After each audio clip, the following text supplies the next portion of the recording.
I was at a friend's wedding. I drank, got obliterated. I was just hammered at their wedding. So I had to stay out there because I couldn't drive home, and they wouldn't let me drive home, thank God, because they're good friends. And my parents had to come pick me up the next day. My wife came to me and put the ultimatum and said, hey, you either can go to rehab or you can, me and the kids are leaving. Welcome to the Josh and Eric Show. I'm Eric. And I'm Josh. And today, we got a special guest from the hometown, from my hometown.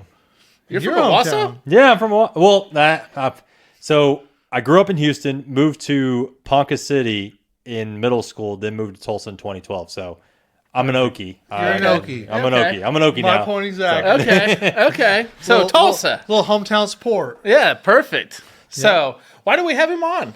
Man, we have him on because he's a content creator. He's just like us. He's in business. He's in real estate. He's doing multiple things. We don't know how he juggles his life, kind of like me. So, but for the most part, we're both followers.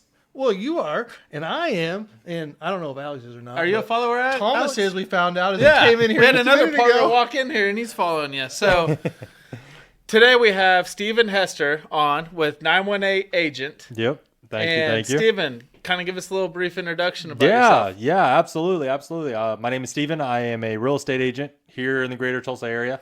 And then I accidentally became a 32-year-old male influencer with 2 kids. So I'm probably not the correct person to become an influencer, but it happened. It happened. We're 30, 37, 36, and we're going at it. That's great. That's great. So yeah, no, it's been super fun. It's helped my business tremendously. Doing these type of videos and doing this type of content helped my business. I've helped other businesses, and then also I became kind of a local celebrity. It's kind of funny, we'll go out in public, and me and my wife and my kids, and people will come up and start talking to us. And Taylor's like, "It all started with this stupid burger video." That's hilarious. It's really cool. To go back to your point, let me kind of rewind that a little bit. You made it sound way more simplistic than what you. Oh, it is simple. So, Stephen over here told us kind of the reason why he got into reviewing food, and that's what his large part of your show is. Number one, you're a real estate agent, right? But the reason why I followed you is not because you're a real estate agent. There's 1,000 of those. You go to local businesses and review their food. Right. It might be a burger. I'm a cookie guy, so you had the cookie battle. Yep. You found the best chocolate chip cookie in Tulsa. Yep. Right? Yep. And believe it or not, you got a lot better hair than I do, but I actually get my hair cut from Tom's. You go to Tom's? Yeah. That is because you recommended him. And I've been trying to get you. And we were talking about it. That's how this whole kind of thing got started, is he was following you, right? And he was like, hey, I went to this Tom's place. I was talking about 918Agent. And then we all started following you. And then next thing you know, we're like, hey, let's bring him on the podcast. Because we found a lot of synergies between you and us.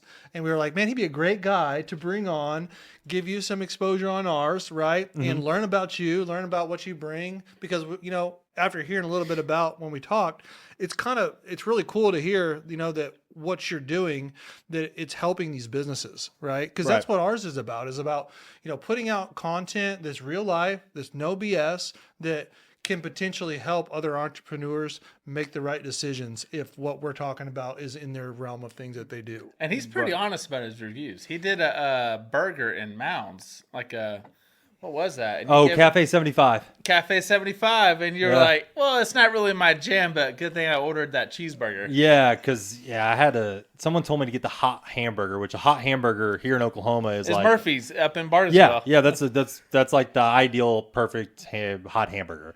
And someone told me to go to this Cafe 75, so I did, and it's basically just a hamburger covered in gravy, and I was just not impressed. But my buddy that I went with, no, it wasn't. And then my buddy ordered a burger, and he's like, Steven, you can't, because me and him were talking about it while we're still there. I was like, dang, dude, this is not going to get a good score. He's like, dude, you got to get this burger. This is it. And so I ordered a second burger. I was miserable on the drive home. But I'm glad I did, because that place did deserve a really good score because that burger was delicious. But let me tell you a cool story about that Tom's Haircut place. Yeah. And you need to hear this. Okay. So I walk in there, and they sell plans and stuff, whatever. Right. It's like a membership place. Yeah. So I was like, I just want to try it out, first time haircut. So I walk in there and they're like, how'd you hear about us? I was like, 918 agent. And there was 2 people sitting in there. There's only 3 chairs sitting there to wait, right? And one guy sitting in the haircut booth in the stall, getting his haircut done. And they all looked up like, that's why we're here. So just me in there was me and 3 other guys getting their haircut because of you and the So you want to hear haircut. a real funny story? So I make that video, right? Because I make videos. It doesn't, because when I go to places, it just like it makes me feel bad if I don't make a video because I'm already spending money to go there. So I'm like, why do I just film it real quick and then also get a piece of content and then basically kill 2 birds with 1 stone, get the service I want and also get a video out of it. So I made that video and I posted it, and the owner of the Tom's reached out to me and said, hey, thank you so much for making that video. You don't have to pay for a haircut again here. That's one of our questions we're going to ask you is. So I actually get free haircuts there because he was just so appreciative and thankful that I came in without being asked to make videos. And so I made that one video and I get free haircuts. Shout out Tom's. Look Yeah, at that Tom's. hair, dude. Yeah, look at that hair. I just It went looks today. good, bro. Lily, Looking good. Lily. If I could get a haircut like that, I'm like, they have to really work to make me look good. Yeah, man. I got receding hairline, bald So back this here. is what I appreciate about Tom's is like, so I grow hair everywhere. I mean, I get a unibrow. I got freaking weeds coming out of my ears. It doesn't get any better when you get 36 and 37. And it started hitting about when I turned 30. That's when I started noticing, like, I'm like, do I have oh my gosh, that's nose hair. And so don't zoom in on that. Don't zoom out. So when I went in for my first visit, like the lady just trimmed it out without even asking me to like, and I appreciated that because I'm very self-conscious about it, but she just saw it and was like, zzz, zzz, zzz, zzz. And I was like, this is great. I like that. I appreciate that. The attention. Shout out to Tom. She did a good job. A lot better than mine, but I don't have much to work out. So Yep. And you wear hats. yeah, I have to wear For a hat. reason. The hairline. Oh, there. So you're in the real estate business. Right. Right? Selling single family homes. Mm-hmm. That's what I do. Perfect. Yep. Okay. Single family. Eric and I do a little bit of that, and I am in the development business, and I sell, I think last year, I forgot how many homes that we sold. I know I sold a development to Roush Coleman. There was 133 in that neighborhood. Oh, you sold to Roush? Yeah. Oh, nice. Roush, well, 3/4 of it was Roush Coleman. The other was Home Creations. Okay, yeah. So we developed it, and I named a street after each street's after my kids. It's like Reese and Mason and Where's Josh. it? What city in is that? Stillwater. Oh, it's in Stillwater. Okay. So you're in the real estate business, selling homes as a realtor. Yep. And we'll stay tuned, folks. We're going to talk about maybe touch into some of these new laws coming up because Yeah. that's everywhere, right? Yep. And I'm sure you Yep. as an agent, that's your primary source of income. Yep. I'm sure there's some question marks there. I'm going full-time influencer. I'm just Hey, you might be able to. So, and then you took that, and before we started the show today, you kind of gave me a reason why you got into reviewing food Right. on a local basis and why you kept it local. right. So, why? The why. Explain Why. to our audience why you went from being a real estate agent, it says 918 agent, and you're reviewing food. Right. And the same market that you're selling real estate in, correct? Yep. So it all started. So when I first got into the industry, I was looking at ways to market my business because I was lucky. I realized that very early on when I got into real estate that pretty much probably about 80 to 75% of the business is actually lead generation and marketing. Is how do you get your name out there as a real estate agent? How to stay top of mind. So I was looking at a lot of different ways to do that. If that's, through cold calling, door knocking, farming neighborhoods, all the traditional ways that real estate agents generally do business and get, leads. And I didn't want to do any of that. First off, I hate rejection. I hate calling people and them telling me no. It hurts my feelings. So I don't like that. The second thing is I don't like door knocking because first off, you got to walk house to house. It's hot outside and I don't want to get shot. And third is, doing open houses, which I don't want to sit at an open house and wait for people to come to me. Because guess what? Some people might not ever come. And I just wasted 3 hours of my day sitting at this open house. So I started a YouTube channel. And basically what that YouTube channel was talking about everything to do with Tulsa. And so when I started that YouTube channel, it did very well. I got a lot of clients from out of state looking to move to Tulsa using me. And that was my first year, 90% of my business out of the 20. Was it the 918 agent? Yeah, it was the 918 Okay. agent. And so I started the YouTube channel and like 26 of my transaction 22 of them came from YouTube. Wow. Like, I mean, that's how much business I was getting from my YouTube channel. What year? This was back in, I started my YouTube channel December of 2020. Oh, so you've been at this for a while. Yeah, I've been at this for a while. Yep. So that was, my first year, and I did all that. And after my first year, I took a step back and reassessed and said, all right, I have all these people from out of state know me and think I'm some sort of celebrity and all this stuff, but no one here locally knows me. My local brand awareness is zero, pretty much. So I was like, all right, I'm gonna start doing short form content on TikTok, Facebook, Instagram, and all that stuff. So I started making short form videos, and I just threw stuff at the wall. I did home views or home listings, just like walking through a house and just like reviewing a home and showing homes. And then I also did like sit down talking videos of like things coming up in, Tulsa, kind of like a little short news channel.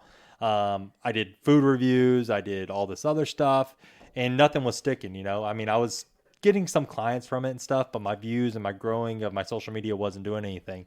And one day my buddy said, hey, there's this new burger spot in Owasso. Have you guys tried it? OMG Lounge? Never heard of it. I've All heard right, of it. since I've you guys never live in been Owasso, I'm going to take you up there. We'll go Is up it there. good? Oh, it's probably one of the best burgers in Oklahoma. In Owasso? In Owasso, you guys are I'm coming going. with me. I'm in. You I'm guys are in. coming. I'm in too. Do you live in Stone Canyon too? No, I don't. But Okay. I am in Owasso. Oh, you're in Owasso? Okay, Yep. okay. Yeah. All right. Well, we'll go. So one of my buddies dad said, hey, you need to check out this place. I'll go with you. And so we went, and I was like, man, I don't know if I'm going to film this, because I was kind of getting, just burnt out because I wasn't getting what I wanted engagement wise. And I was like, I'll just do it anyway. So I got the burger, ate it. When I was doing my editing, I was like, you know what? I'm just going to do a funny little hook. And so I said, on my quest to find the best burgers in Oklahoma. And so that was my hook. Literally, that's what you sound like. Yeah. Literally, that's I can what do you that anytime. So I posted the video, and dude, it took off, of this place called OMG Lounge in Owasso. Just took off. So Like, Owasso was your first major Owasso was video. my first one. The next day I was like, I was talking to my other buddy. He's like, hey dude, you need to go to this place called Flo's Diner in Catoosa. And I so love that place. I was like, all right, I'm going to go there. And the time we went, it was on a Friday, and they had the special on the bomb burger. And so the we just, jalapeno cream cheeseburger, the put in the patty. deconstructed jalapeno. Sounds amazing. Oh, It's it's so amazing. good. So ate a burger the second day, edited the video, posted it, and it took off. And I was like, oh my gosh, this is incredible. And then I was like, all right, let's try it again. All right, there's this place, that guy, the food guy, Ferrara. Guy Ritchie? Yep. Or no, not Guy Ritchie. Ferrari. Yeah, Yeah, it's Ferrari. Yeah. So he did it. He went there. It's called Hank's Burger. It's off of Admiral. It's like one of the oldest burger places in Tulsa. And so we did that one, made a video on that, posted it. Then I did the fourth one. I did over there, Arnold's. Yep. Oh, I And then love Linda Arnold's. Mars. And then I did like 4 or 5 burger videos in a row. And How I was- much weight did you gain? So at that time, I tore my Achilles, and so I was eating a lot, wasn't exercising a lot, and I went from 190 to 229 pounds. Woo! Oh my That's a good one. gosh. Yeah, Pickleball didn't help. Obviously, you've been kicking. I'm back. Yeah, I'm back down to like 196. Good. But yeah, so I gained a lot of weight. I was telling people I ate for views. That's what I did. So, I how ate many for total views. reviews have you done thus far? Oh gosh, I don't even know. Just burgers No, just in general. Yeah. I probably have made over probably 500 videos. Wow. oh my gosh. Short form videos. Yeah. Yeah. Wow. But going back to your question of how it helps with my real estate business. Yeah, so, that's what. at the beginning, I was just kind of throwing stuff at that thing. I was going to figure it out, right? I'm not one of those people that are going to say, I'm going to get it perfect and then go. I'm one of those people that's like, I'm going to try it and then I'm going to get good at it, right? So I'm not going to, so I'm just going to figure it out. So I started doing all these. And so the way I run my business now is I make these videos for Tulsa so I can get my local audience up. And I just throw my cast net out there with each video. So I throw my cast net out there. People watch that video. They might come to my profile, watch second video, third video. They say, hey, I like this content. I'm going to follow them. And then from those follows, I'm going to get people to watch my stories. And that's where I'm actually going to be talking about real estate. So not necessarily real estate of like, hey, my name is Steven. I'm a real estate agent. Use me to buy and sell your house. It's more of going to be like organic, authentic, videos of me showing a house saying, hey, would you rather have an office or a dining room in your house? Or, what do you think about buying 50 acres and starting your own homestead? Just through short videos on my stories of just asking questions and getting feedback and engagement.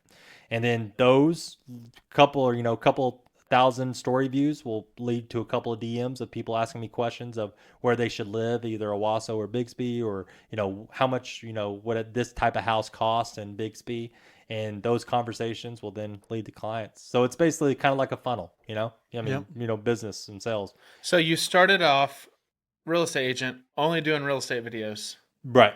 And was throwing things at the board because you just were about to give up. Right. And we say it all the time, never give up. Just continue to push and continue to adjust, and eventually something's going to come your way. And It sounds like it did. Yeah. Over a burger video that has nothing to do with real estate. Yeah. So at the time, how much were you selling in real estate before you went and started getting traction on social media? Yeah. And I'll say this real quick is because you said something great, is you can't lose if you don't give up, right? And so that burger review, that OMG, I posted that in October of 20, or no. It was December of 2022. But I was making short form content for almost 2 years before I popped off. So a lot of people are like, oh my gosh, you're kind of an overnight success with that video. I'm like, no, I made probably close to 100. Actually, I counted. I made 187 videos before I popped off. We always say this on our show is people only see the success you're getting now. Yeah. They don't realize that you've been at a grind for years, trying different things, going home at night. You mentioned you have a few kids and a wife. Mm-hmm. Trying to put them to bed, editing videos when you wore out, like you mentioned earlier, just like him and I do.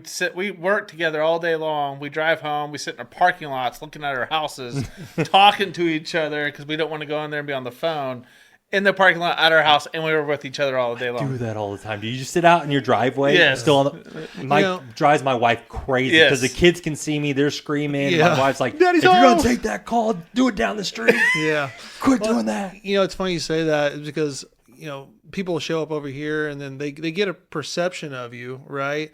When they see what they see, they see all your followers and this, that, and the other. They're like, they said what you said, like the overnight success, right? And you're just thinking in your head, just like everybody that comes over here and they have this perception. And then you tell them about you and, all the work that you put in, all the effort that it takes. And, it's just interesting that, people immediately think, hey, you're, all this just came overnight, right? With all the effort that went into it and all the grind and the tears and the sweat, you know what I mean? And it's just funny that the same holds true in the content world as it is in like real estate world. Yeah, so it's just interesting that his is the same way. Yeah. It ain't easy. We say that all the time on the show. It ain't easy. It ain't easy. So you started out, you did your first video when? Your first short form video? My first short form video was probably December of 2021. Throughout 186 videos, what kind of traction were you getting on the first 186 videos? I was ecstatic for 800 views on a TikTok video. Okay. I was ecstatic. I got 800 views and I was like, dude, this is awesome. Did you put any money behind it? No, I never put any money in any of my videos until I hired an editor for my YouTube videos. But all my short form content, video editing, voiceover, obviously, it's not AI. It's all from me.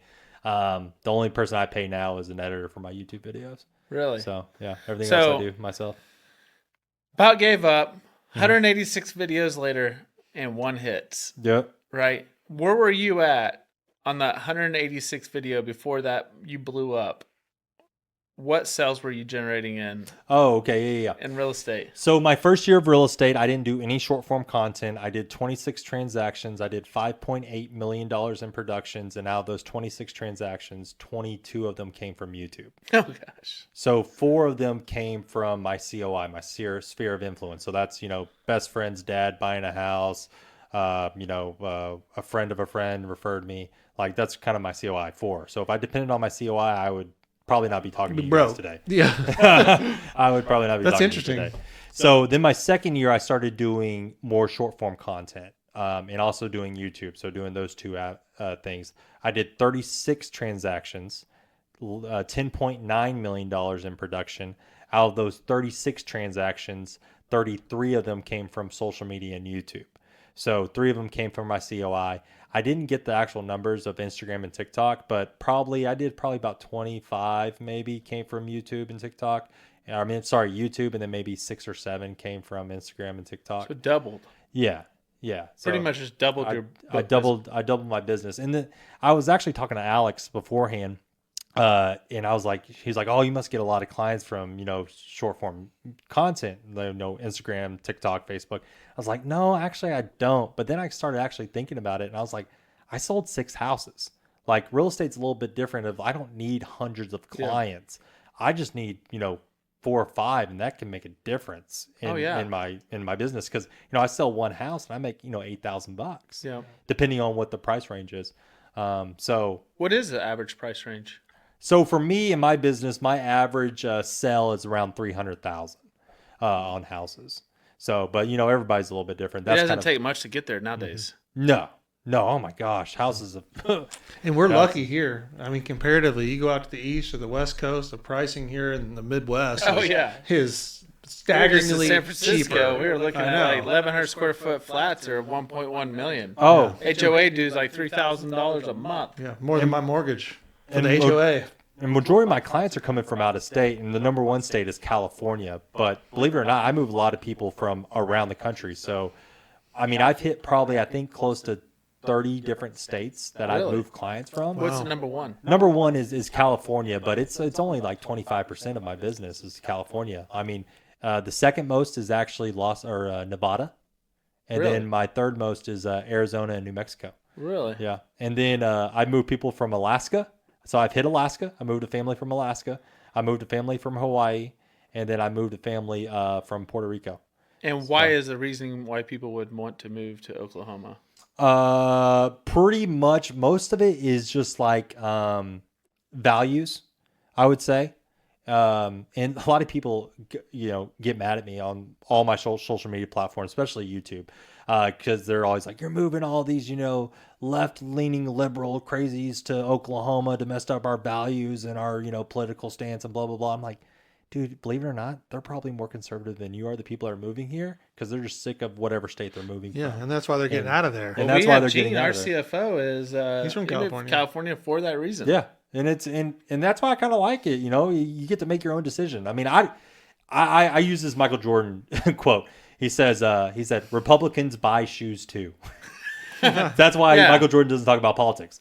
I just give facts. I have numbers behind my facts in my YouTube videos when I'm talking about Oklahoma, and I don't care. I've moved liberals, I've moved atheists, I've moved Mormons, I've moved Republicans. It doesn't matter.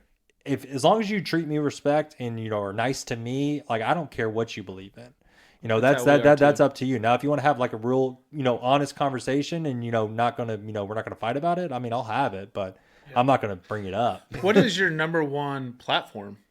For my real estate business? Yep. Oh, it's YouTube.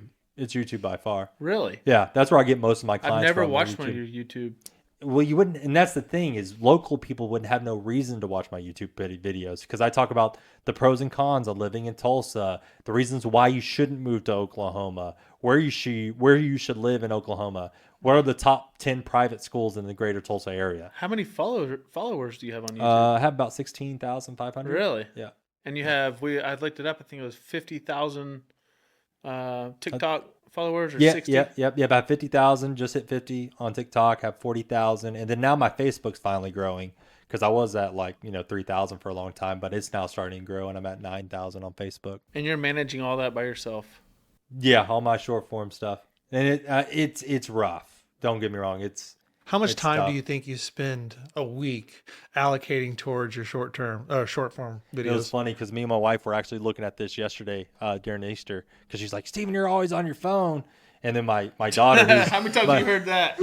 And my daughter, who's 11, said basically, Mom, that's what he does for a living. My kids say the same thing. It's funny how your kids know, but your wife does it. Your wife wants you to be there with your kids, but your kids are like, because that's you. Yeah, they know that you're doing business. Right. Yeah, because she was like, it was actually my daughter's idea. She goes, "Hey, Dad, pull out your screen time and let's see how many hours you have on each app." My daughter's smart. didn't take after me. But I average about 10 hours on my phone a day. Wow. That's about. Is that what you? Yeah, you can look it up on your phone. I'm afraid to look it up. And now that I have, and then you can divide it up by your apps too. So I like know it will that. tell you your top apps on yeah, there. Well, it I think goes Instagram, Sorry, go ahead. TikTok, Facebook, and then my editing app that I use.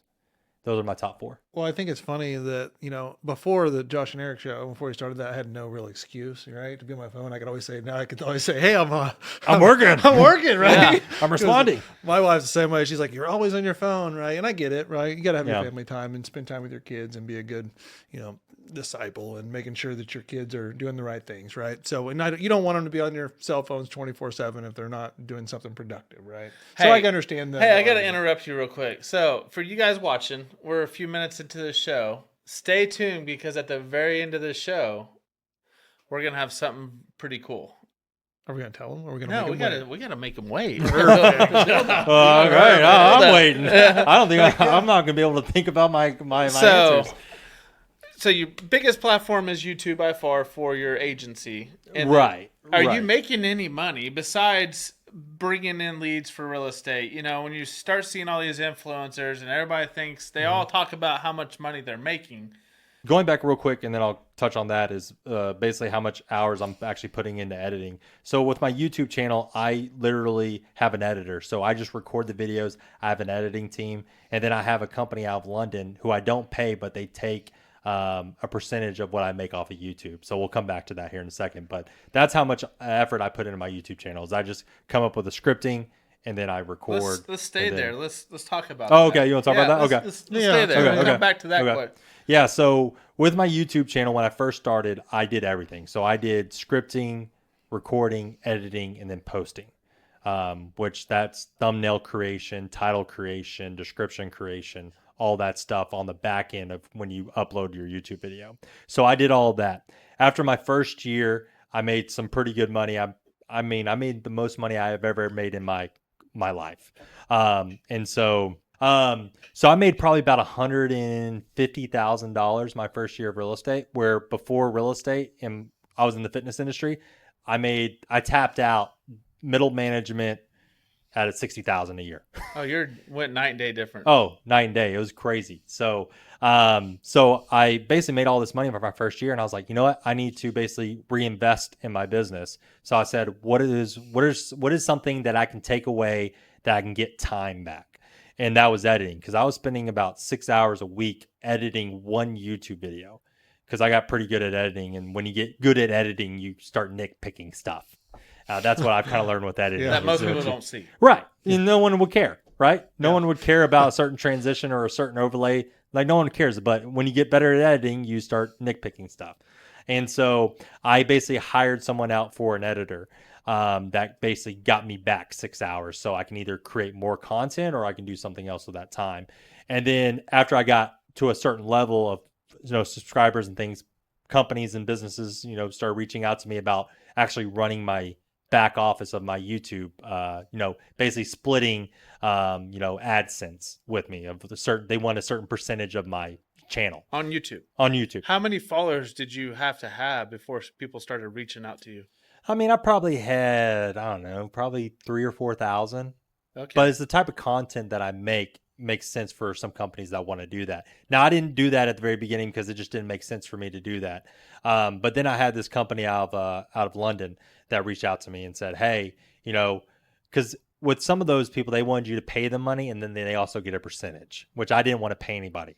This company came to me and said, hey, you don't have to pay us anything. We just want a percentage. We'll give you basically ideas for certain videos. We'll create your thumbnails. We'll create your titles, and we'll also work on your descriptions and basically manage your page. So now the only thing I have to do is finish scripting, record, send to the editor. The editor will then send it to London. My company at London will then upload and take it from there.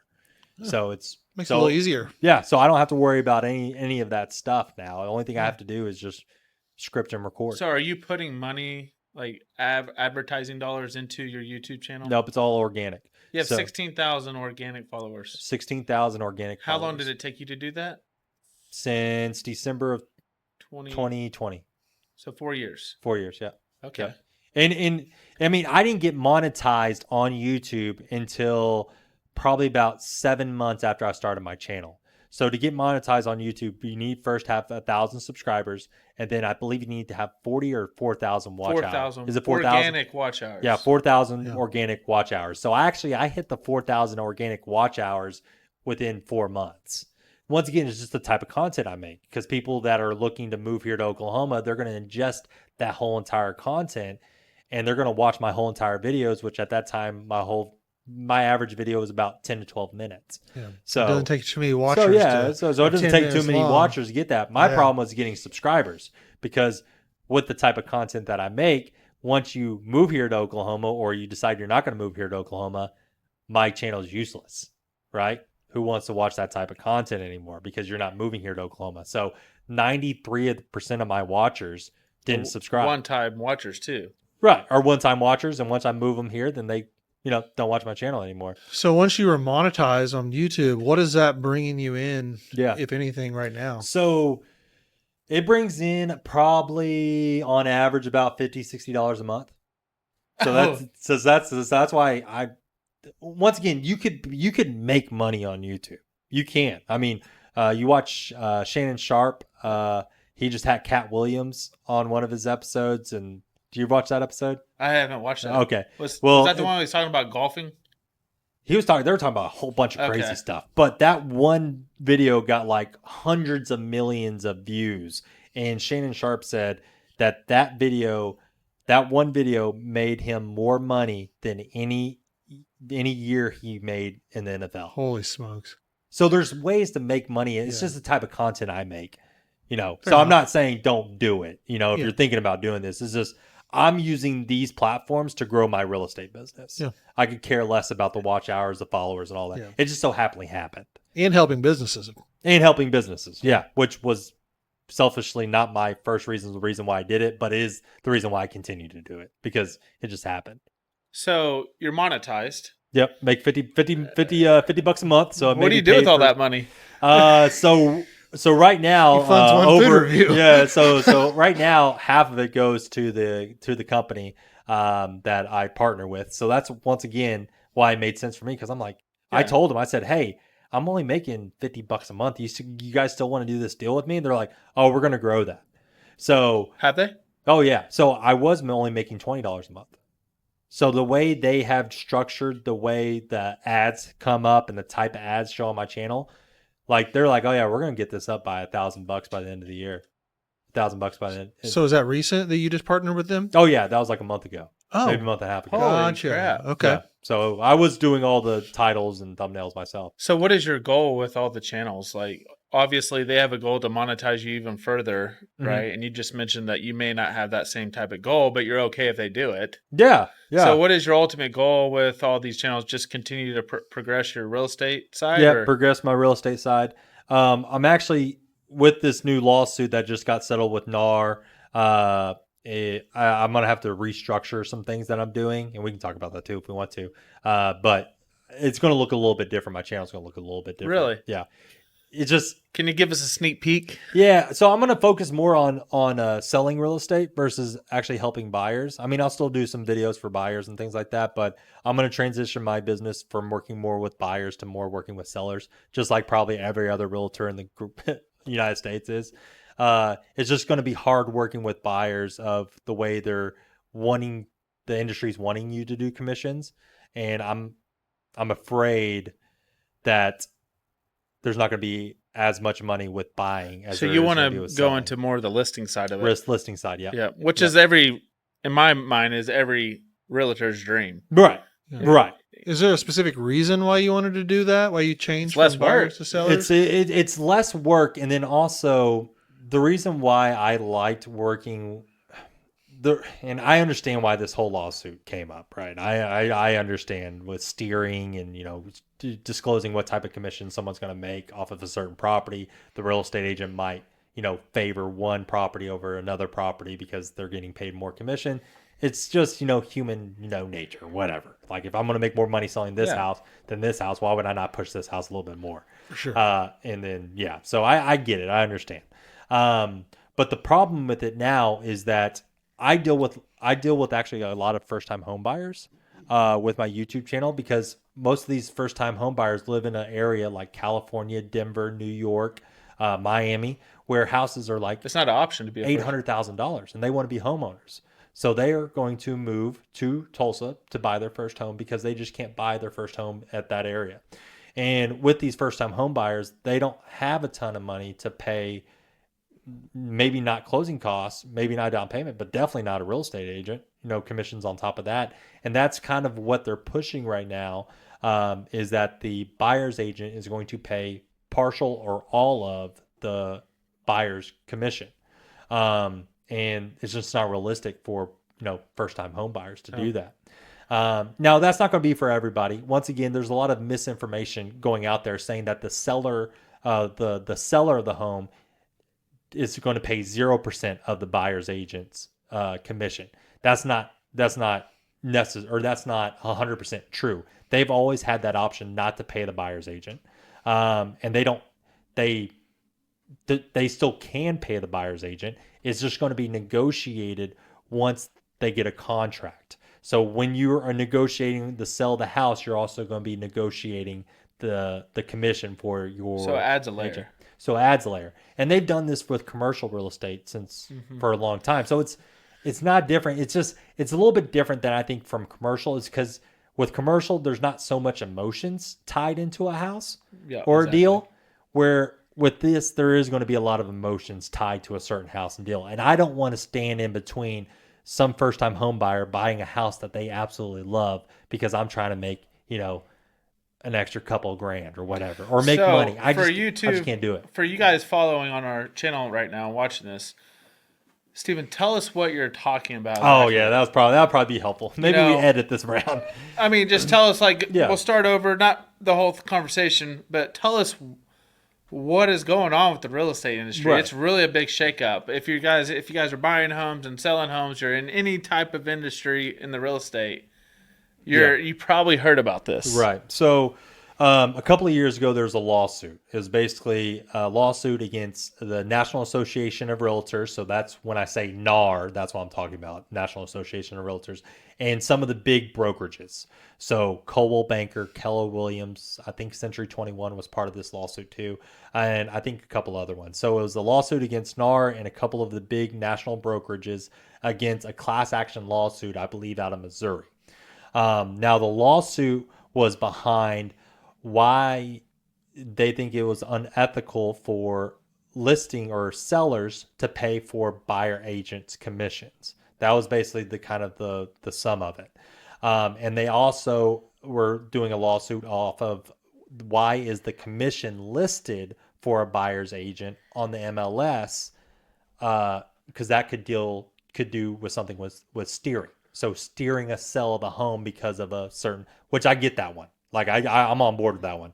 That's not right. I know so many agents that won't show a house because it's listed at 2% when they know another house is worth 3%, or a house that's at 1.5%. No one's going to show that house as a buyer agent because why would I make 1.5 versus 3? I mean, once again, it's human nature. I get that side of it. I'm all on board with that, and actually I'm on board with most of these things on this, this lawsuit. I understand because I looked at it both sides.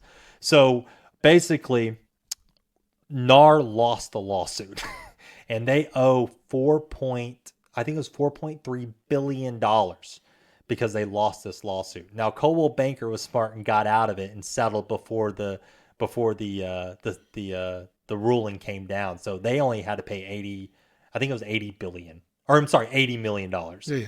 So after they settled this loss, or after NAR and all the other brokerages except for Crumbl Banker, because Crumbl Banker is the only one that settled, lost it, NAR came out and said, hey, we're going to appeal this. And this was a couple months ago. And this is where I get upset with NAR, is they said, hey, we're going to fight this and we're going to appeal it and all this other stuff. That's what they told us, all the agents. So I was like, cool, I'm going to continue with my business for the next couple of years. And, we're not going to have any issues.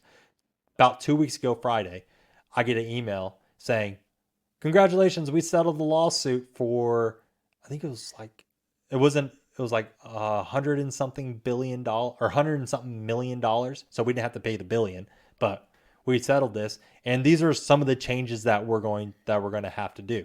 So number one, is that on the MLS, the multiple listing service, that the percentages of or any compensation for the buyer broker is not going to be there. So that's number one. It's just not disclosed. It's just not going to be disclosed. It's not saying that the seller can't pay you. That's one misconception that's going around all over, is that the seller no longer, I guess they've always never had to pay the buyer's agent. They never had to, but it's just not going to be posted on the MLS anymore. So the seller still can pay the buyer's agent. Still can do that. It's not against the rules to do that. It's just, it's not going to be listed on the MLS anymore. So it doesn't persuade people to show your property or not. Right, which I'm on board with. I think that makes a lot of sense. And then the second big change is that there's always been this document around. It's called a buyer's broker's agreement. So if you were looking to buy a house and I'm your real estate agent, I would have you sign this before we go looking at houses, knowing that we have a mutual relationship, that you're going to use me as your buyer's agent, and we're going to go look at houses together, and I'm going to get paid. I'm going to get paid, basically. I never had one of those filled out because previously, but now I'm going to have to starting in July. It's not an option. Like, part of the ruling is we have to do this.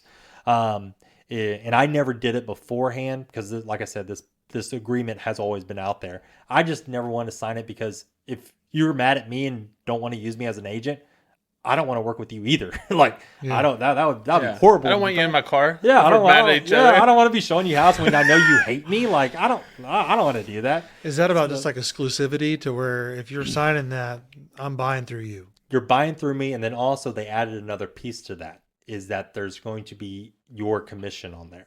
So it's fully disclosed. So it's fully disclosed. So before we even go look at houses, so let's say we're looking, at $300,000 houses, and we agree to, you're going to pay me 3% off of whatever we find.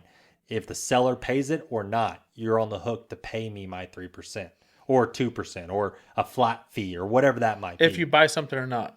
Well, no, if you buy something. Okay. If you buy something. So like we'll go out and look at houses, $300,000 houses. We put an offer on it. The listing agent said, or the seller says, I'm not paying nothing. I'm not paying your buyer's agent nothing.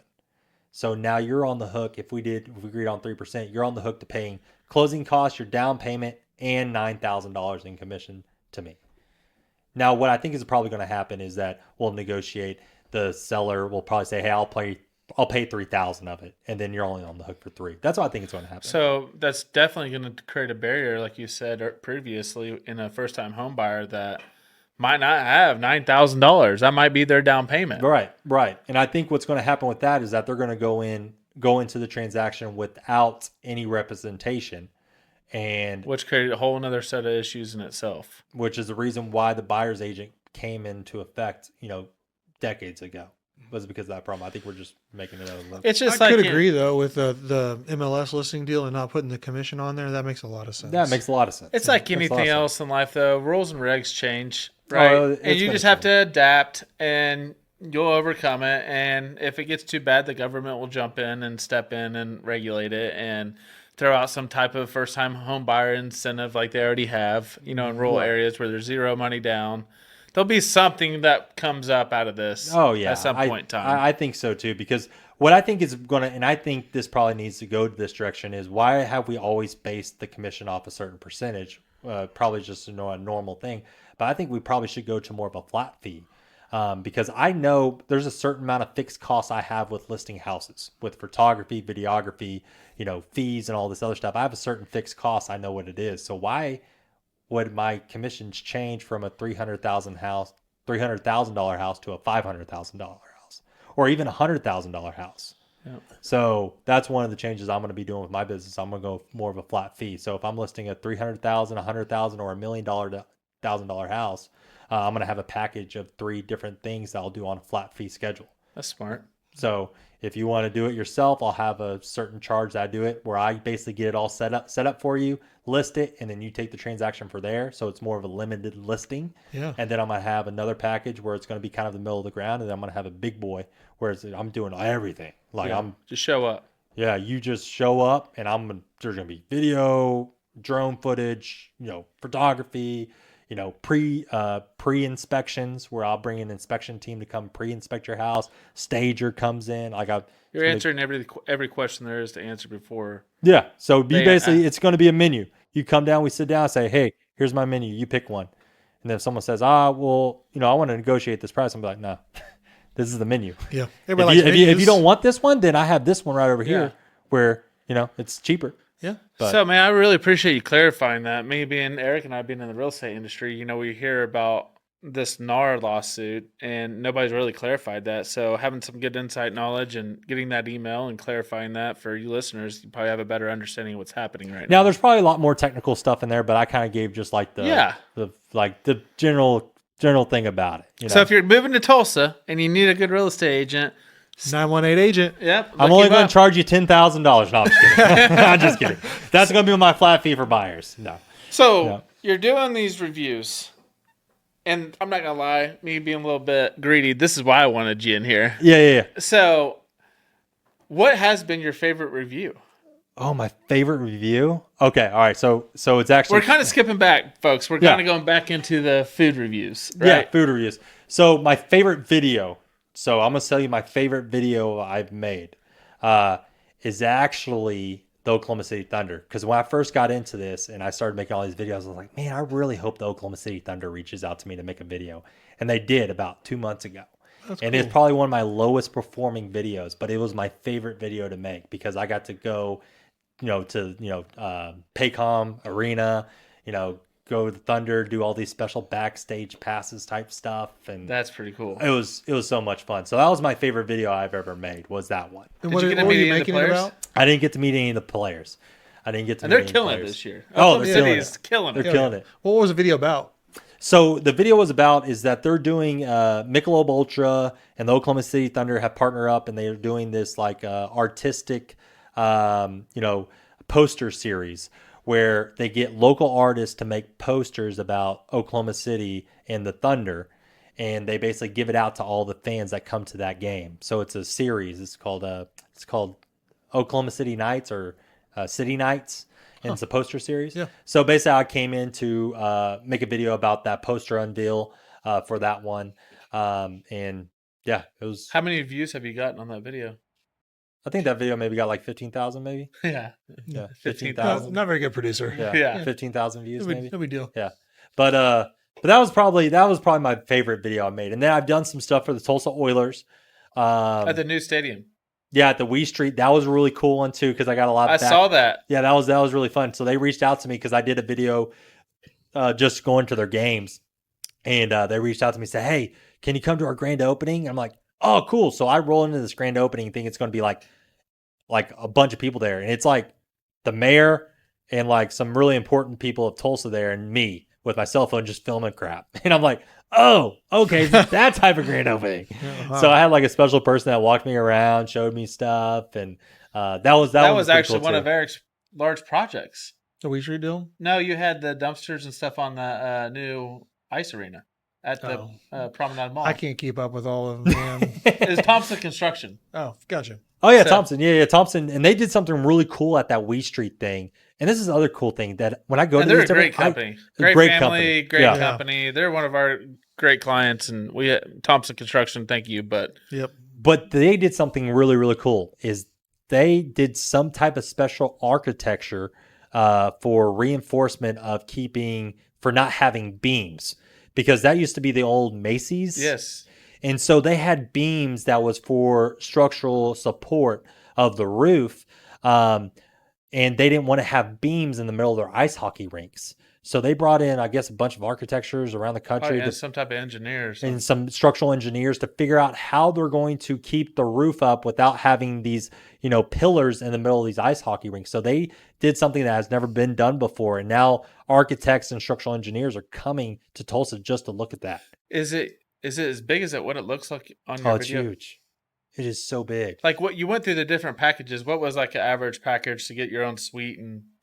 Oh, were you talking about the Tulsa Oil? Or are you talking about the Wee Street? Oh, I was talking about Wee Street. Oh, where's Wee Street at? Oh, is that what you were talking? I was talking about Tulsa Oilers. Oh, sorry. Yeah, where's the Wee Street? So We Street is basically the training facility for the Tulsa Oilers that is also open to the public for youth hockey, public skating. They have an arcade. They have a restaurant in there called Pucks. But it's basically just a facility for the Tulsa Oilers to train and also open to the public so they can either youth hockey or open skating or all that other stuff.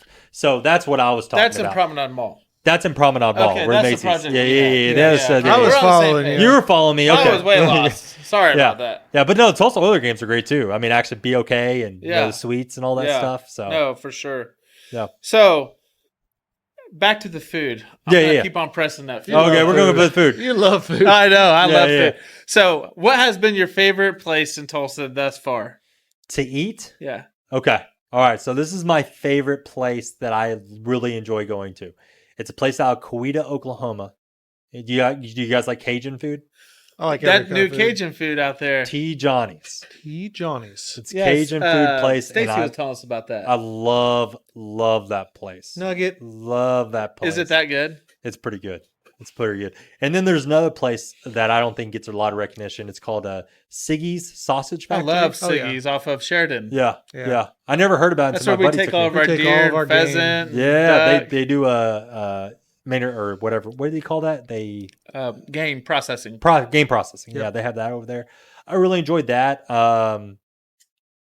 What's another place that I really enjoy? I've been to a lot of great places. A lot of great Are you going to continue on to do those? Yeah. It's fun. Yeah, I think that's a good question to ask is what do you see in your future as far as content creations go? Or are you expanding? Are you going to different cities? What's new with you? What's going to be new?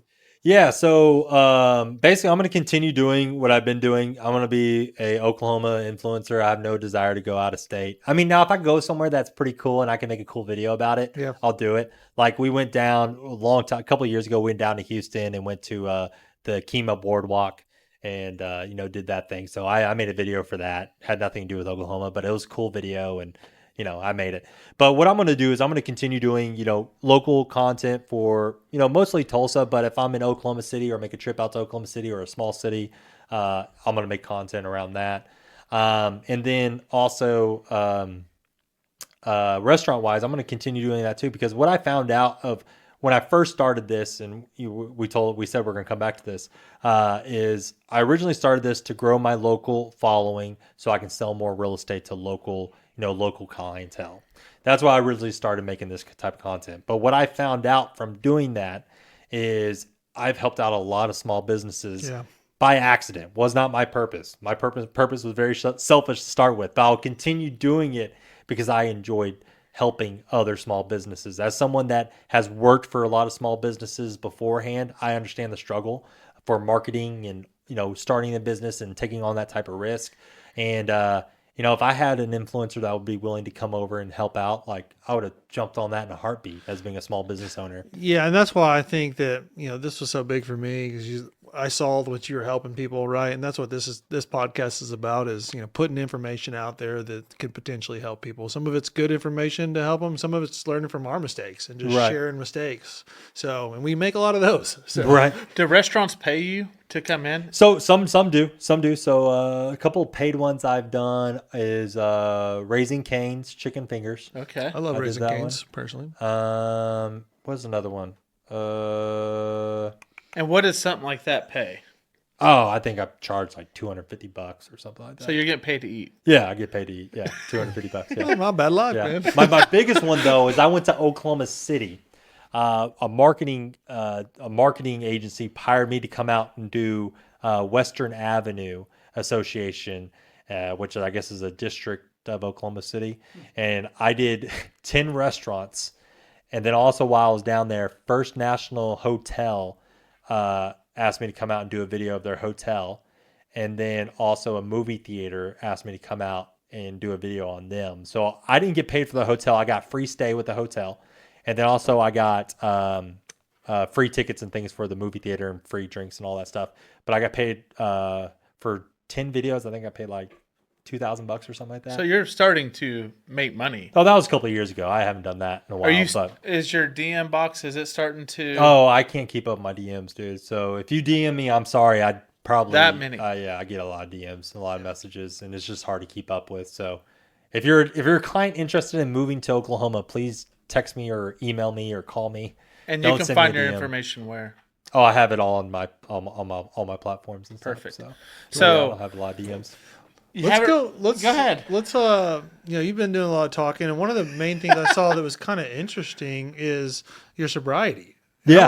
I wanted to touch on that because it hits a little personal to me. But before I tell you kind of my story, I'd like to Yeah. kind of understand a little bit about yours as Right. far as Right. the sobriety goes. Right. Yeah. So, man, growing up, I had like the perfect childhood. Like parents were super involved, played all the sports, went to church. Like I had no type of struggles early on through, any type of like abuse or, anything like that would, kind of lead me on a path to be an alcoholic. At least, what do you think of someone that, they must have had some sort of abuse or some sort of problem growing up. I didn't have that. I was, grew up in a, same parents never got a divorce household, right?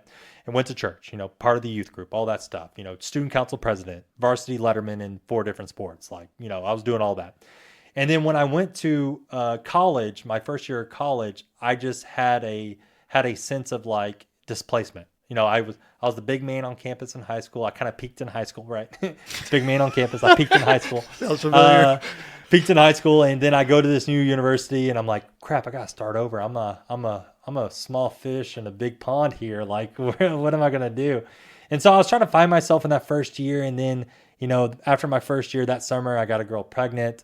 And I was kind of worried about what my pride and ego. I was worried about what people are going to think of me, back in high school, what are they going to think of me? Yeah. And at that point, I just kind of just went down this really dark time of just like drinking and all that stuff and just didn't know when to stop. And that just continued on all the way up till, after I got married, started having kids, more kids. And then then I was sober. It was September 28th of 2018. That's when I was honest with myself. And I said, hey, I have a problem. Like I'm an alcoholic.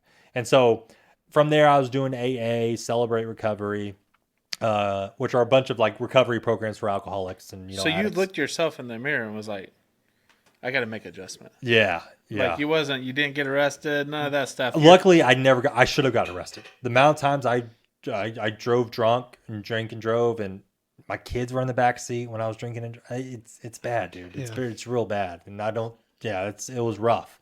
And so like, I mean, just a lot of things happened, before September 29th, 2018, that I was just like, I gotta stop. And the reason why is I was actually at one of my friend's wedding. And I should have known a couple months before then the reason why I should have quit drinking, but or a couple months after that. But I was at a friend's wedding. I drank, got obliterated at their wedding. Felt like I ruined the wedding. I actually went and made amends with them.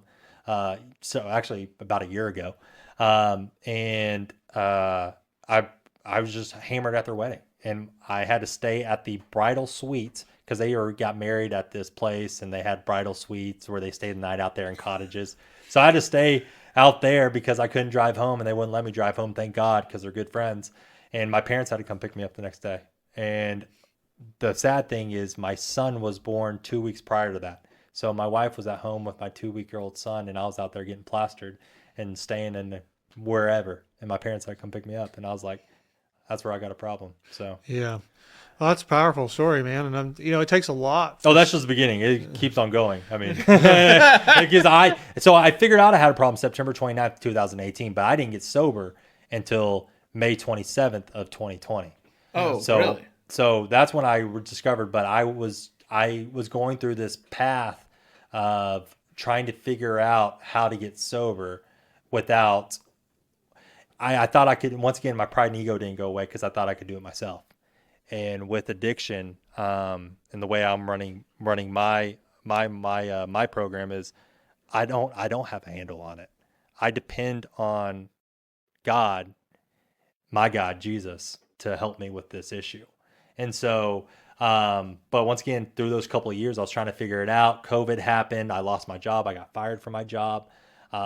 And then before that, I had a couple months sobriety. Then COVID happened and got fired from my job, relapsed, started door dashing, trying to figure out what my new career is going to be during this crazy time of COVID. A couple weeks later, I relapsed again. My wife came to me with an ultimatum and said, hey, you either can go to rehab or you can, me and the kids are leaving. I said, well, shoot, that's two crappy options. Is there a third one? Is there a third option? Yeah, I don't want to do that. So I ended up going with the third option, or the second option, because there was no third option. And I went to rehab in Purcell, Oklahoma, at a men's 90-day facility, Christian base, called Rob's Ranch. And that's where I learned how to run my program, got reconnected with God again. And I feel like that saying where people say like God will only give you so much you can handle. That's a bunch of load crap. That is not the case. If God gave you so much you can handle, why would you ever go back to God? Why would you ever depend on God? If he only gave you enough that you can handle, he gives you stuff that you can't handle. So you lean on him. So you turn to him to help you through that time. And that's what I really learned during that time, because during that time I did get sober. I became once again, I was pretty popular in high school. I was pretty popular in rehab. Yeah, I was the never heard that one before. Yeah, I was the sports director, because during COVID, they had sports. Well, no. So during COVID, because I went during the midst of the very early of COVID, so they weren't allowed guests on the weekends. Oh my god! And this program had I think the most people they could have is 45 any men at the ranch at any time, which they normally are packed out. But once again, during COVID, they had a lack of men coming into rehab because of COVID. So when I came in, there were 17 of us. So it was really cool, because I got to grow with we were a knit community, because we didn't have family coming in on the weekends. We didn't get to see our kids for 90 days. So they started allowing guests when I was at day 50.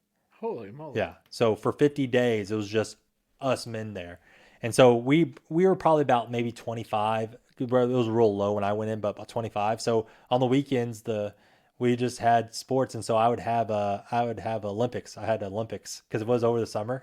So I had the Summer Olympics where we did football toss, we had ping pong tournaments, we had kickball tournaments, flag football tournaments, which is not a good idea in rehab because it gets to be pretty aggressive with all that testosterone. It was so stupid.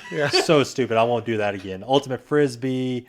We had a home run contest. So what did you do for somebody, for me, what would you do? What do you do? Because you had no money coming in. For 90 days. Dude, that's why I'm saying God's amazing, because here's the thing is, so when I lost my job, I got fired, and my job was nice enough to say, hey, we're firing you, go get unemployment. And so I said, okay. So I went and got unemployment, and then a week later, the state or the federal government, whatever, said, hey, we're going to, bump that up to an extra $600 payment if you're past a certain income. And so on top of unemployment, I got this $600 extra because I was over a certain, whatever. So I was actually making just as much off of unemployment, not working, when I was working. So during that time, I was trying to figure out what I was going to do next. And I thought I was going to get into real estate. So during that time, I was getting my real estate license to go full-time real estate. And then I relapsed again. So then my wife said, you go to rehab. So when I went off to rehab, I was still getting unemployment. So I was basically going to rehab and also getting paid to support, my family, because I was on unemployment. And then I get out, and then that's when I start real estate, and then get off unemployment, obviously. Sounds like you had a pretty good wife. Dude, I have a great wife. Yeah, so it sounds like. When my grandpa was 93 years old in here, and he's like, you're only as good as your wife. My wife's amazing. And she didn't sign up for that, right? She didn't sign up to marry an alcoholic. She's just like, oh, he's young. He'll grow out of it. Yeah. A year later. He'll grow out of it. A year later, after we have our kids. All right, you might have a problem. Oh, you dove headfirst into a pool and cracked your skull while you're hammered? Oh, you passed out at your friend's wedding being the best man at the altar? I was at my buddy's wedding. I kid you not. I was at my buddy's wedding, And we went out drinking all the night before, like you do with every wedding, you know, right? But most men at their wedding don't wake up the next morning and start taking shots again. You know, no normal person would do that, right? But you know, me, it made sense. You know, we're at a wedding, right? We're gonna have a good time. So I kept on drinking. I didn't eat anything, and it was a little bit hot for that because we were wearing suits, you know, whatever. So I was at the altar. You know, I was the best man for my buddy, and I just started swaying. I'm like, oh shoot, I don't feel good. And I like holding on. My guy, the guy next to me, and he's like, dude, you're all right. I'm like, just swaying. My wife walks around altar, grabs me by the fucking shirt, and just pulls me off, and basically walks me out and says, you got to be kidding me, Steven, just in front of everybody, because she didn't want that for you know, my two friends. You know, basically you got this drunk guy swaying while they're giving their vows. And so I got pulled off. But man, I got so many just like those stories. Like, it's stories that I look back at now and I just cringe. I'm like, ugh. But I tell it because it helps me stay sober, because I look back at that guy. I'm like, I'm not that guy. I'm not that guy. Yeah. So I'll tell you a little bit about mine. And I'm sober. Yeah. And I've battled with it, but I had some issues early on in life. My father had committed suicide. Oh, sorry. And it really, really kind of jacked me up, if you will. And I turned to alcohol probably, like, I was 21 years old too. So I was kind of at a weird time in life, and where I didn't know what I was going to do. And it made me grow up really fast, but I turned to alcohol, and through the years, it just kind of stayed the same. It was always kind of heavy, and I think my wife was kind of the same, right? That she knew who I was when she married me, right? But at the same time, she was like, oh, he's going to grow out of it. He's going to grow out of it. And, I was kind of like you, and I noticed, I was like, hey, I know this is an issue, right? And then, but I never really sought help. I was able to stop, and then for the grace of God, I was able to stop for like a year period of time, right? But then in that year period, where my struggle is at now, was I went a full year and I didn't drink. And then I was like, I told myself, I was like, the issue was always that I couldn't find the stopping point when I was drinking. Yep. If I could ever just, have a couple wines, or, have one whiskey or 5 beers or 3 beers or whatever, and just plain out, it would be fine, and I could handle myself, right? But my like issue, every alcoholic says. yeah, I mean, exactly, right? So my issue was, hey, I told myself I was going to stop. I did stop for a full year, and then I worked myself back into it again, and it worked right into the same pattern. And then I stopped again, and I worked right into the same pattern.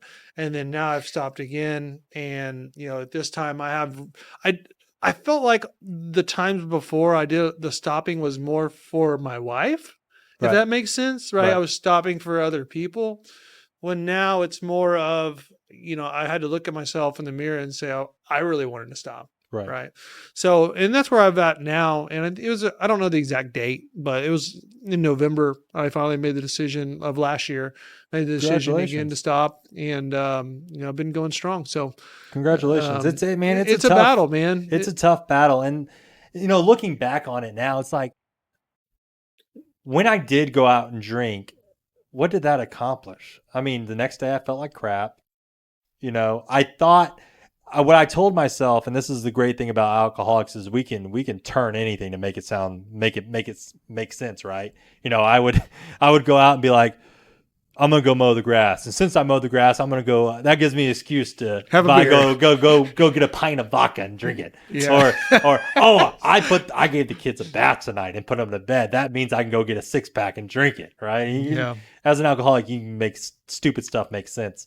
And so I told myself, it's like, oh, all my friends drink and they won't hang out with me if I don't drink. My buddies didn't care about me drinking. They just wanted to fellowship with me and hang out with me. If I drink or not, they don't care. But that's what I told myself. I said, oh, for me to be successful in my industry, I have to go drink with clients or, drink with friends or whatever.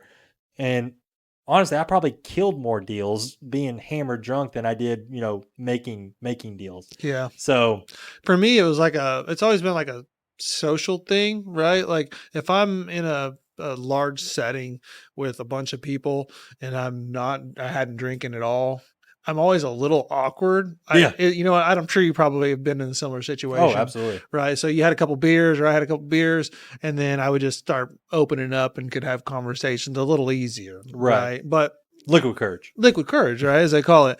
And, as time progresses and you start putting yourself in those situations, eventually it's just like, I'm the same person with or without it. I can still have conversations. We can still get stuff done, probably way in advance at a higher level, but I'm not drinking. Right. But, in my head, I was telling myself, right, is it the social piece, the social piece, the social piece. And that's kind of was like my excuse, right? It's everywhere.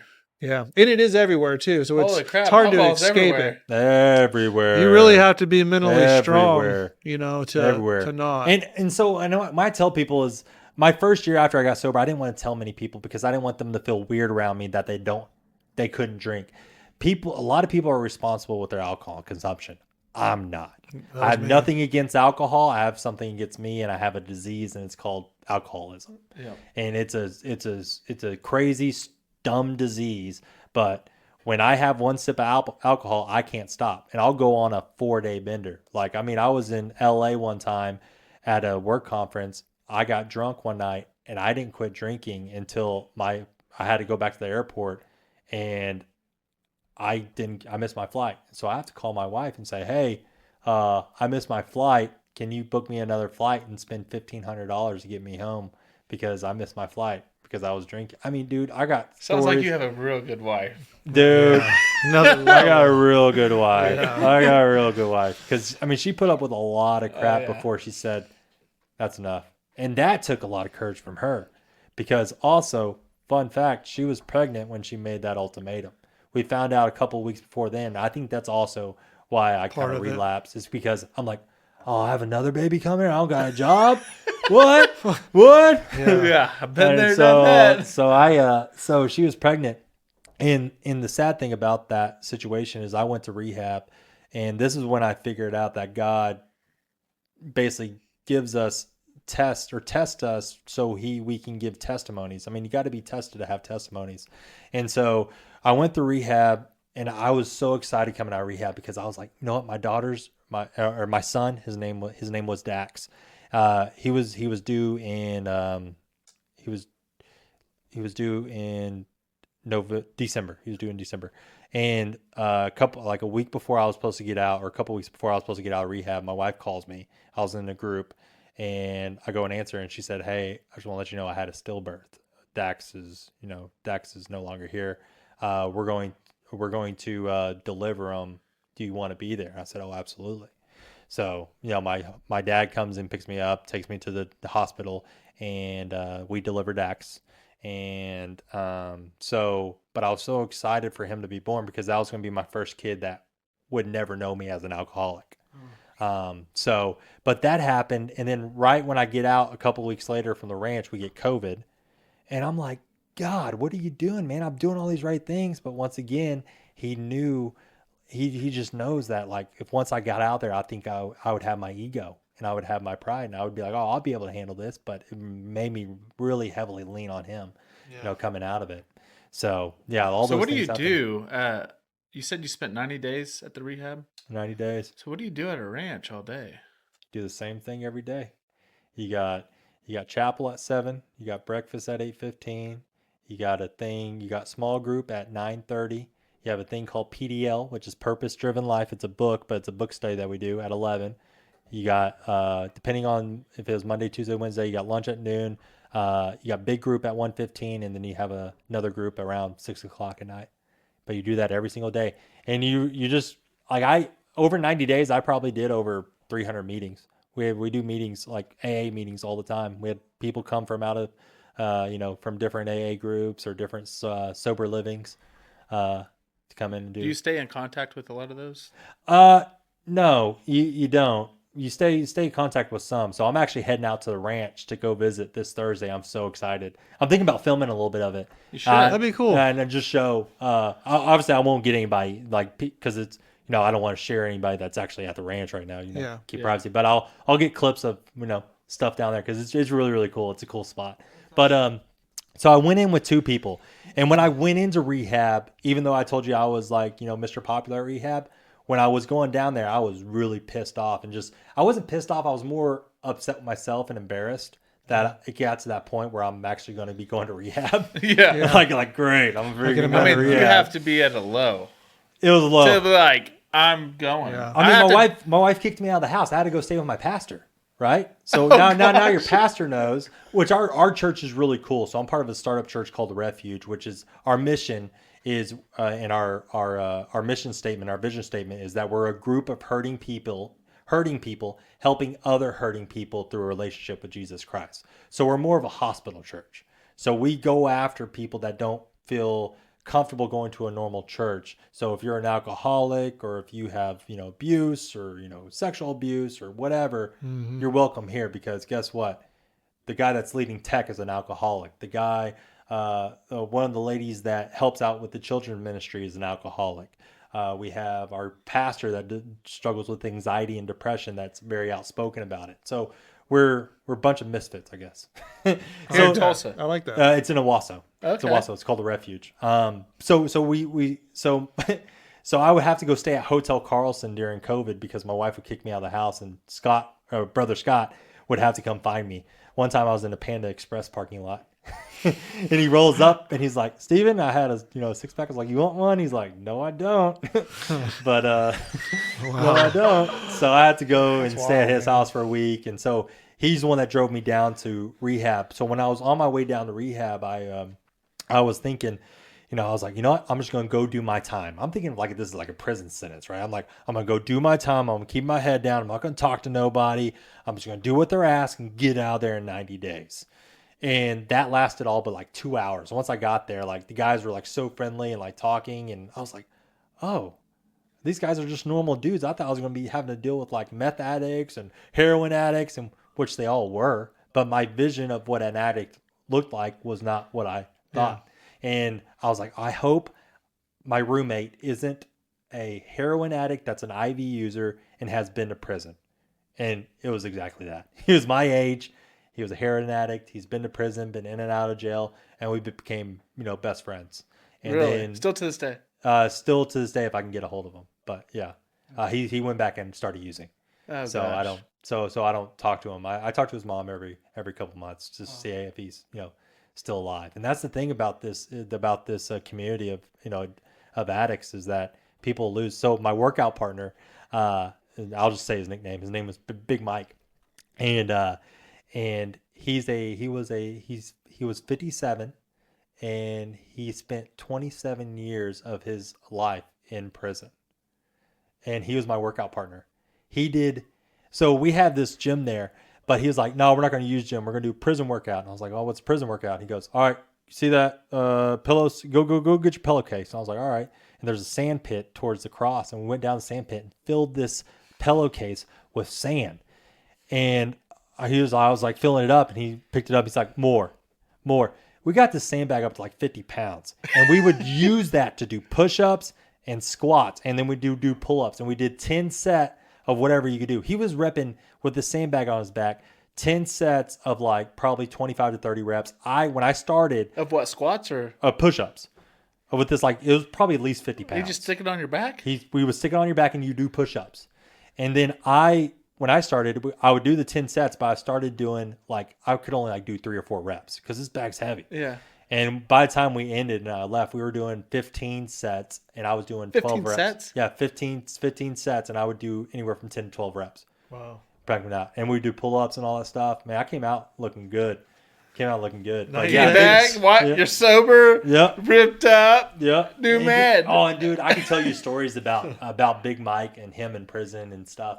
But anyway, Big Mike ended up going back out and he started using again. He passed away 1 year after we got out of the prison, out of rehab. Prison. Yeah. But he passed away. And then but it was interesting because when we were in rehab, one of our counselors said, look to your guy on your right, look to your guy on your left. I can tell you one of you guys are going to make it and one of you guys are going to die, just from statistics. And that's exactly what happened, because me, Big Mike, and my roommate all came in at the same time. We all left at the same time. And one of them went back out, one of them stayed sober, and one of them has passed away. So that's the Jeez. statistics about addiction. So it's 33% chance that you're 33%, and actually that's pretty high. Really, they say the percentage of people that stay sober after rehab is like more like 11 or 13% of people that stay sober after rehab. So for me, what do you think keeps you sober? Working my Because program. everywhere you go, there's alcohol. Working my program. I mean, once again, the first thing I do every single day is I get on my knees and I pray and I surrender to God, saying, God, just keep me sober today. And I look at it one day at a time. Because if I look at it that I'm going to have to be sober for the rest of my life, that sucks. Because I love alcohol. I love it. I wish I could be drunk all the time. But I say that honestly so I can check myself and saying, hey, I'm an addict. There's no healing my disease. I can never drink alcohol again in my life, but I'm going to look at it one day at a time, 1 hour at a time. I'm just going to stay sober today. Tomorrow's a different monster. Tomorrow's a different journey. Today I'm going to stay sober. And then I have a group of guys that I still call from the ranch. The guy I'm going with is actually a real estate agent. He's out of Chandler, Oklahoma. And so I'm going to meet him. We're going to go to the ranch together. So I talked to him. I talked to some other guys that I went to ranch together. And then also we have a group on Tuesday night at the refuge called Recovery Groups. And it's basically like AA or Celebrate Recovery, but at our church, we call it Recovery Groups. And I now lead that. So I've been leading that for a year. But they started that group for me. Really? Yeah. So when I was in rehab, they were in talks with the rehab saying, what do we need to do? My church was doing this. That's how my church is amazing. So when I went to rehab, there's ladies at the church that got all my bedding, got me snack foods, Gatorades, like all the stuff I would need at rehab. Because my wife said she was done. She's like, she didn't even help you out. She said, F it. He can go figure it out for himself. I'm not doing nothing for him. But I had 4 women at our church that was like, no, we're not going to do that. So they went and bought all this stuff for me, gave it to Scott. So when he drove me down, he could drive me down. And so your wife didn't even go with you to check you in? No. Like it was She said I was done. There was no moment where she's celebrating you. Going, she's at done. This point. You thought you lost everything. She gave me that ultimatum, but it was because divorce was still on the table, even while I was in rehab. Even 1 year after, I didn't find this out until we did a marriage counseling thing called Re-Engage, which is a really great marriage program. It's basically like 12 steps for your marriage, Re-Engage. But I didn't find out till then, which we went through that about 6 months ago, that divorce was still on the table for like a year to 16 months after. Because she thought you were going to relapse. She thought I was going to relapse, and there's so much hurt and so much stuff that I did during that time of us dating and marriage that, there's definitely some things that needed to be amended and, forgiveness and things like that. How is your marriage now? Probably like a 7. Which was good because my wife, before Re-Engage, gave it a 2. Oh, gosh. It's a big jump. So a C+ is great. Yeah. I will take that. Yeah. 7, I'll take that. But I just have a bunch of great men around, and then recovery group. So they started that. So when I got out of rehab, that they have a group at my church that I could go to. And then fast forward about 2 years later, I'm taking over that group as the head leader and talking. So there was a purpose for that for the whole cycle. Oh, dude, tons of purpose, man. Yeah. Tons of purpose. It's a crazy story, man. Yeah. I mean, you read all the time, and you hear all these Bible stories of people going through all these like trials and tribulations. You need to be tested for a testimony. And then they come out, and then they have a mass amount of following, because they talk about what they went through. Yeah. You lived it. And just a real quick story is, so when I was staying at Hotel Carlson, this was during COVID. I just relapsed. My wife kicked me out of the house, stayed at Hotel Carlson. That was on a Saturday night. Sunday morning, it was during COVID, so all the churches were shut down. So our pastor was doing a live stream of our church service through his iPad. And I was watching upstairs in one of the bedrooms, was watching it. And so I went down after service and I said, oh, hey, Scott, you could do X, Y, and Z and make this stream a lot better. I've seen it, and this is before I got into social media and stuff. And he's like, great, since you're staying here, you can do it. I was like, no, I don't want to be doing this. He's like, no, you'll do it. And I was like, all right. So that's how I learned how to do all the video stuff. So when I got good at it and when I started my real estate business, I already knew how to do YouTube and all this stuff because I've been doing it for my church because I basically had to. And I found out I loved it, but then I used that for marketing. So it's crazy how all this stuff lined up in my life that got me to where I'm at today, because God put me in positions and I just took my opportunity. Because God will put you in positions. God gave me so many opportunities to get sober before then, but I think this was kind of his last straw of like, you're not getting it. I got to do it for you. Yeah. For you, I'm going to shut down the world. You're going to relapse. I'm going to make you lose your job. I'm going to almost cause you your marriage and see if you will take the hint. Like, I'm going to cover all the bases. You're going to get paid while you're going to rehab. You are not going to, your wife basically says she don't want you at the house no more. Your job, the reason why you said you couldn't go to rehab before, I'm going to take that away from you. I'm going to do all these things to see if you'll figure it out. And some men and some people and some women won't do it. He basically like covered all the excuses. Yeah, he covered all the excuses, because the reason why I wouldn't go to rehab before is because I was afraid for my job. I was afraid that my parent or, afraid my family needed me. My family didn't want me at that point. I mean, respectfully, That's a good testimony, man. Yeah. Pretty amazing. So, for you guys watching, awesome testimony. I follow you. Eric follows you. You have a lot of team members here. My wife follows you too. Great. We watch videos. I'm like, hey, she's like, how do you know all these restaurants? I'm like, there's like 3 people in Tulsa. That's all they do. And so happy to have you on the show today. Thank you for spending your time today, especially that ending part of that testimony. That's huge. Especially for me being around Eric and seeing him walk through that journey and seeing the changes in life. And we have another partner that's actually going through starting that journey. How long is it? About 3 or 4, 5 months since November. Yeah, so it's been about the same time I quit. Yeah. So he's going through that journey, and we're a wild group here. I mean, we have 6 or 7 bars. There's nothing wrong with that. Yeah, if you can handle it. If you can handle it. If you can handle it, and you don't have a problem. That's why I don't have a problem with it. So still invite me to parties, please. So thank you for coming on today. Yeah. That last part was huge in my book, but we really wanted to bring you on because finish up the show. Yeah. I watched your cookie battle. Yeah, the great Oklahoma Tulsa cookie battle. And I am a cookie freak. That's my favorite dessert, period. Cookie. What type of cookie? I like them all, but my favorite is just a good old chocolate chip. That's me. That's me too. I don't like all of it. I want to judge it. I need good chocolate chip cookie. So we were talking about you on the way back. I was watching your videos on the way back from our Easter on Sunday at Grand Lake, and we were watching the cookie battle. And my wife and I and the kids agreed that we just didn't find a cookie that you had on there as good as the cookie we're about to bring on. Okay, let's bring it. So we brought Crumbl cookie. Oh, Crumbl. I think they have one in Owasso, don't they? I think so. They do. I got a couple different, but those are for me and Eric later. And Alex, so chocolate chip cookie from Crumbl. Chocolate chip. So shout out to Crumbl. So the first thing you got to do with the good chocolate chip cookies, first you got to smell it. Okay. That smells good. And then you got to look at the chocolate chip of the style. Okay. So they did more shaving chocolate chips than the actual, like the traditional, basically kind of circle. Hershey. Yeah.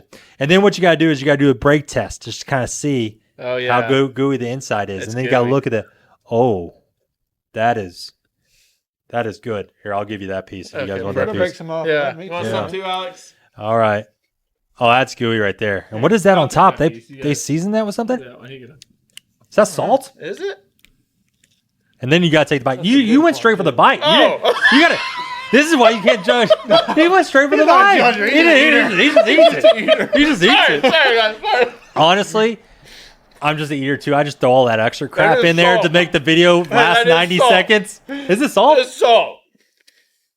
What are you thinking? Man, I don't know about the salt. The salt kind of threw me off. I don't think my last one had salt. Did you put salt on it by accident, or did they serve it with salt? If they took out the salt, this would be a monster score. It's almost a little bit too doughy for me.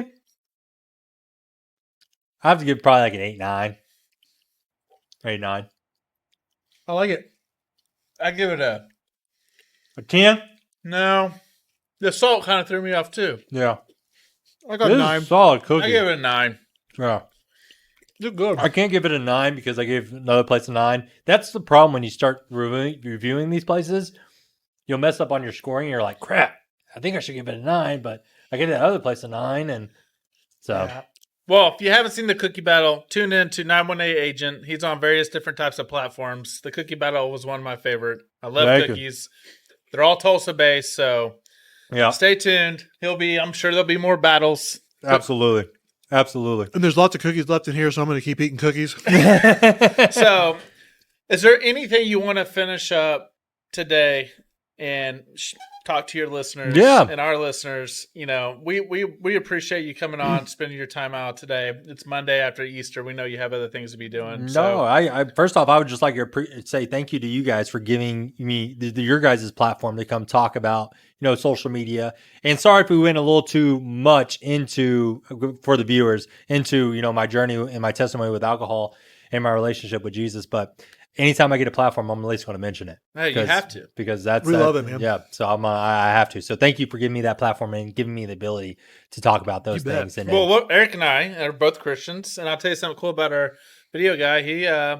He does the video editing at a local large church here. Yeah, I know. Me and Alex were talking about it, and it was really cool seeing what he's doing with that. And then, if you're interested in getting to be an influencer, it's a lot of fun. You get to touch a lot of people. You get to help a lot of small businesses with the type of content that I do. But any type of content, it's a journey though. It's not an overnight success. It takes a lot of time to build and do those type of things. So just keep on it. If that's with business or with social media or influencing, it's a process and it's a journey. So don't give up. So I think what you're saying is, it ain't easy. It ain't easy. It ain't easy. And go all in. And you got to go all in. You got to burn the ships. That's one of my sayings. You got to burn the ships. That's what I did with my real estate business. That's kind of what I did with YouTube and social media. As I said, this is the way I'm going to do it. I'm going to burn the ships and I'm going to figure it out. To be honest with you, you probably have the most unique, successful approach I've ever seen to get business. I would never think about doing food reviews to sell real estate. Yeah. I don't think that would ever even go through my head. Yeah. Well, That's genius. So, my question for people, and this is another little big tip, and we can keep talking or we can end it, but one little quick tip is people, on average, how many times people buy and sell houses for the average American? They say it's about 5 to 7 times someone will buy and sell a house. But 5 or 7 times is a lot, but over a course of a 70-year life, they're not always going to be looking in the market to buy or sell a house. So how can I keep these people engaged with my content over time so when they are ready to buy or sell a house, they remember me? I can't be talking about real estate all the time. I got to talk about things that people are always going to be eating. People are always going to look at things to do with the family, whatever. So that's how I always stay top of mind. I love it. I do too. Yeah. So stay tuned. We got more episodes to come. Like our page and subscribe. Thank you for having us on, or thank you for coming on our show. And cut that out, Alex. Don't cut it out. Leave it in. And I got to pee. So. All right, see ya.